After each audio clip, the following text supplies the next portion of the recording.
आज हम जो टॉपिक रीड करने जा रहे हैं वो है हमारे पास जीएसटी। तो अब मैं आपको बताने जा रही हूँ कि जीएसटी क्या होता है। तो फर्स्टली जी का मतलब क्या होता है, what is the meaning of जी?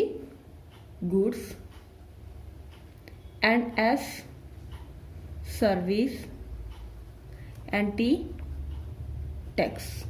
तो जीएसटी का जो मीनिंग होता है वो हमारे पास क्या होता है, गुड्स एंड सर्विस टैक्स। तो अब जो गुड्स होती हैं हमारे पास, तो गुड्स कौन कौन सी होती हैं? वैसे तो आपको पता ही है कि कोई भी प्रोडक्ट क्या होता है हमारे पास, गुड्स होता है। जैसे आपके क्लॉथ्स हो गए, मोबाइल फोन हो गए, एंड ये हमें जो गुड्स होती हैं वो हमें दिखती हैं, जिसे हम टच कर सकते हैं और देख सकते हैं।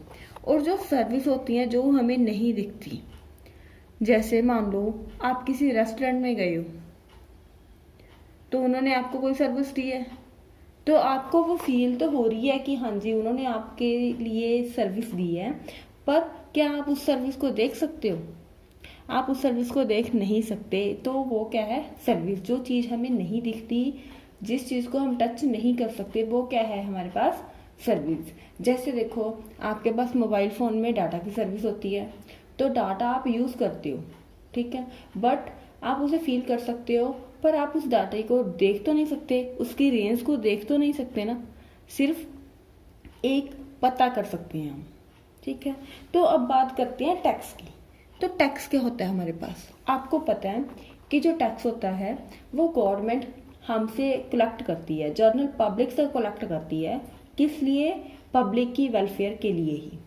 देखो गवर्नमेंट हमसे पेमेंट लेती है ना टैक्स की, तो गवर्नमेंट क्या करती है, हमारे लिए रोड बनाती हैं, पुल बनाती हैं, ब्रिज बनाती हैं ना। ये सभी चीज़ें किसके लिए करते हैं? पब्लिक के लिए, जनरल पब्लिक के लिए। तो आओ अब टैक्स के बारे में रीड करते हैं। जो टैक्स होते हैं हमारे पास, टैक्स हमारे पास 2 टाइप के होते हैं, direct tax and indirect tax. अब जो डायरेक्ट टैक्स होते हैं वो क्या होते हैं, मान लो आपकी इनकम है, तो आपकी इनकम में से वो क्या कर देते हैं, डायरेक्ट टैक्स को निकाल देते हैं। अब इनकम कौन पे करता है? मान लो कि जो इनकम है आपकी, तो वो जनरल जो पब्लिक होती है वो पे करती है अपने हिसाब से। जनरल जो पब्लिक होती है वो अपने हिसाब से क्या कर देते हैं, पे कर देती हैं, क्योंकि उन्हें पे करना ही पड़ेगा। जो जिनकी इनकम हाई होती है उसके अकॉर्डिंग जो परसेंटेज है वो क्या होती है, उन्हें गवर्नमेंट को टैक्स पे करना पड़ता है। एंड नेक्स्ट आगे इनडायरेक्ट टैक्स, जिसके ऊपर गवर्नमेंट इनडायरेक्ट लगाती है, मीन्स जो अपनी इनकम में से हमें पे नहीं करना पड़ता। जैसे लाइक सेल टैक्स, मान लो हम सेल कर रहे हैं तो सेल्स के बीच में इंक्लूड होता है टैक्स। लग्जरी टैक्स, आप कोई भी क्लोथ्स ले रहे हो तो क्लोथ्स में भी आपको टैक्स पे करना पड़ेगा। कस्टम ड्यूटी, कस्टम ड्यूटी क्या होती है, ध्यान से सुनना। जो ड्यूटी, मान लो आप कोई भी प्रोडक्ट इंपोर्ट कर रहे हो या एक्सपोर्ट कर रहे हो आउट ऑफ द कंट्री, तो उस टाइम जो आपको टैक्स पड़ता है वो आपको क्या है, वो आपका टैक्स कौन सा है, custom duty. Next excise duty. Excise duty कौन सी होती है, जो आप विद इन अ कंट्री, मान लो आप इंडिया में बिजनेस कर रहे हो तो इंडिया में ही आप प्रोडक्ट को सेल कर रहे हो, तो वो क्या है, एक्साइज ड्यूटी। नेक्स्ट एंटरटेनमेंट, आप मूवी देखने जा रहे हो तो उसका भी आपको टैक्स पे करना पड़ेगा, वो भी इसके बीच में इंक्लूड होता है। तो इन्हें हम क्या बोलते हैं, इनडायरेक्ट टैक्स। तो अब जो जीएसटी है, जो हमारे इनडायरेक्ट टैक्स हैं, उनकी जगह किसने ले ली, जीएसटी ने। इनडायरेक्ट टैक्स जो हमारे हैं वो क्या कर दिए गए, खत्म कर दिए गए। इनको खत्म करके क्या लागू किया गया है, जीएसटी। तो अब जीएसटी में इन्होंने क्या किया, अगर इनडायरेक्ट टैक्स यूज करते थे तो इसमें उन्हें काफ़ी अमाउंट्स एक्स्ट्रा पे करनी पड़ती थी, मीन्स काफ़ी कॉम्प्लिकेटेड था। सेल्स पर अलग टैक्स, लग्जरी पर अलग, कस्टम ड्यूटी पर अलग, एक्साइज ड्यूटी पर अलग एंड एंटरटेनमेंट पर अलग। तो अब इन्होंने क्या कर दी, इसकी कैटेगरीज बना दी, मीन्स इसे अलग अलग कैटेगरीज में डिवाइड कर दिया। तो उसको जानने से पहले हम ये जानेंगे कि जो जीएसटी है वो कितने टाइप का है। जीएसटी की टाइप्स रीड करेंगे। तो जीएसटी में आपको बता दूं कि जीएसटी हमारे पास होता है वो कितने टाइप्स का, 3 टाइप्स का। कौन कौन से होते हैं, CGST, CGST, next SGST, next IGST. CGST Central Goods and Service Tax, SGST State Goods and Service Tax, IGST Input Goods and Service Tax. तो ये है हमारे पास जीएसटी के टाइप्स। अब नेक्स्ट जो हम पॉइंट रीड करने जा रहे हैं तो वो है जीएसटी की कैटेगरीज, कि जो जीएसटी है हमारे पास कौन कौन सी कैटेगरीज में डिवाइड होता है। तो चलो आओ रीड करें उसे। तो जो जीएसटी है उसकी हमारे पास कैटेगरीज डिसाइड कर दी गई हैं। कौन कौन सी हैं? 0%, 5%, 12 to 18% एंड नेक्स्ट 28%। तो हमारे पास 0%, 5%, 12 to 18% एंड नेक्स्ट 28%। तो अब चेक करते हैं कि जो 0% है उसमें क्या क्या आता है। तो जो 0% है उसमें क्या आ जाती है आपकी ब्रेड, कोई भी फ्रेश वेजिटेबल, फ्रूट्स, या हम बोलते हैं जो एग आते हैं। तो ये चीज़ें जो चीज़ें हमें डेली में यूज़ करते हैं, फ्रेश चीज़ें ये यूज़ करते हैं, egg, vegetables and fruits, bread, तो इन पर 0% टैक्स है, इनके ऊपर कोई भी टैक्स नहीं लगेगा। नेक्स्ट अब 5%, तो 5% में किस किस चीज़ों का टैक्स लगेगा? ये आ जाती है हमारी कॉमन यूज आइटम्स, जो चीज़ें हम कॉमन यूज़ करते हैं, means wide and all over world में यूज़ करते हैं हम, लाइक टी, कॉफ़ी, शूज़, ये चीज़ें हमारे पास 5% में आएंगी। और नेक्स्ट जो हमारे पास स्मॉल रेस्टोरेंट्स होते हैं वो भी हमारे पास किस कैटेगरी में आएंगे? 5% की कैटेगरी में। नेक्स्ट 12 to 18% की कैटेगरीज में क्या आएगा? तो हमें देखो कि जो 12 to 18% की कैटेगरीज में हमारे पास वो आइटम्स होती हैं जो हम इलेक्ट्रॉनिक यूज़ करते हैं, इलेक्ट्रॉनिक इक्विपमेंट यूज़ करते हैं, like mobile phones, next computers, और इसमें जो और चीज़ें हमारे पास आती हैं वो है मिनरल वाटर,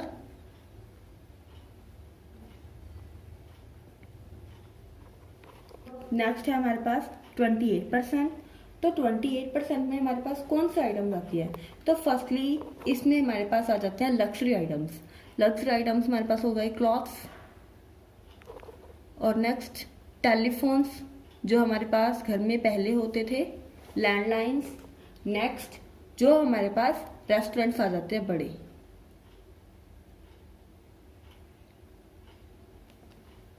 ठीक है जी, ये है हमारे पास जीएसटी का टॉपिक। उम्मीद है कि आपको समझ आ जाएगा। मैंने आपको पहले बताया जीएसटी का मीनिंग एंड उसकी जो टाइप्स हैं, टैक्स के टाइप्स हैं, डायरेक्ट एंड इनडायरेक्ट टैक्स। तो अब मैंने बताया आपको जीएसटी उसकी जो टाइप्स हैं वो कौन सी हैं, नेक्स्ट उसकी कैटेगरीज की, उसकी कैटेगरीज कौन सी हैं। तो चलो अब आपको बताते हैं कि जो जीएसटी है उसका इनडायरेक्ट टैक्स से क्या फर्क पड़ा। तो आपके मन में क्वेश्चन होगा कि इनडायरेक्ट टैक्स को कट करके जीएसटी अप्लाई किया गया, पर क्यों अप्लाई किया गया? तो चलो आओ आपके इस क्वेश्चन का आंसर देते हैं। Let's example. सो एग्जाम्पल के अकॉर्डिंग मैं आपको बता रही हूँ, एग्जाम्पल ले रही हूँ। मान लो कि आपके पास जो टैक्स है वो कितने परसेंट है? 10% है। जो टैक्स है हमारे पास वो कितने परसेंट है गवर्नमेंट का? 10% है। तो आपको पता है भी कोई भी प्रोडक्ट बनते हैं तो वो कौन बनाता है? प्रोड्यूसर। प्रोड्यूसर आपके पास कोई भी प्रोडक्ट बनाता है। नेक्स्ट अगर प्रोडक्ट बन जाता है तो वो किसके पास जाता है? होलसेलर के पास। Next retailer, and last then customer.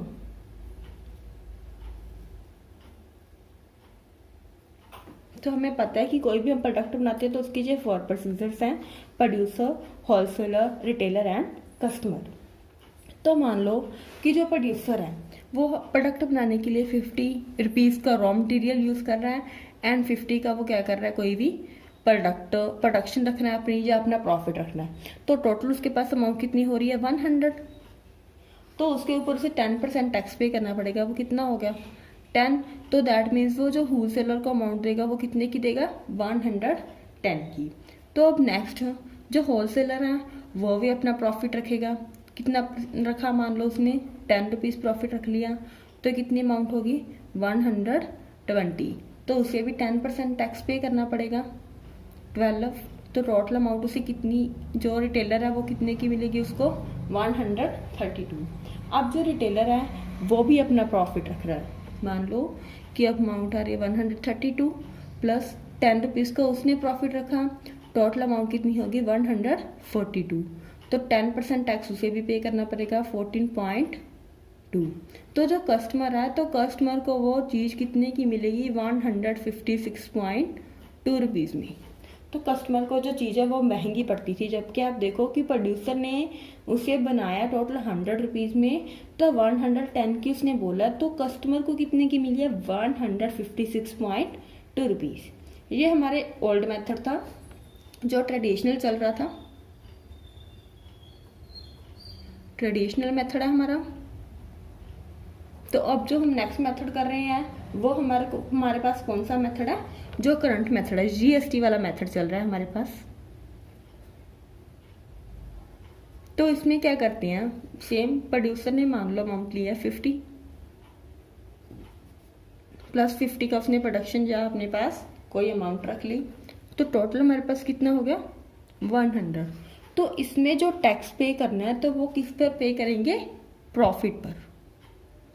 इसमें जो भी टैक्स पे करना है वो किस पर पे करेंगे, प्रॉफिट पर। उन्होंने कितना टैक्स पे करना है 5, मीन्स कितने 10% पे करना है, तो कितने रुपीज़ हो गए 5। दैट मीन्स जो होल सेलर को अमाउंट मिलेगी वो कितने की मिलेगी 105 की।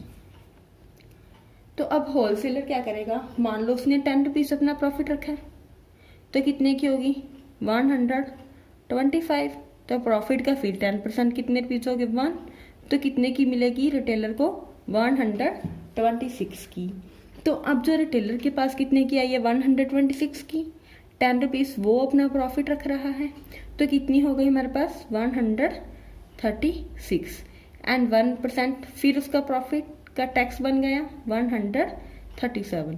तो अब जो कस्टमर को अमाउंट पे करनी पड़ेगी वो कितनी पे करनी पड़ेगी 137। तो हम कह सकते हैं कि जो जीएसटी करंट मेथड है उसे अप्लाई करके हम ट्रेडिशनल मेथड से काफ़ी टैक्स पे करने से कम हो गया हमारा।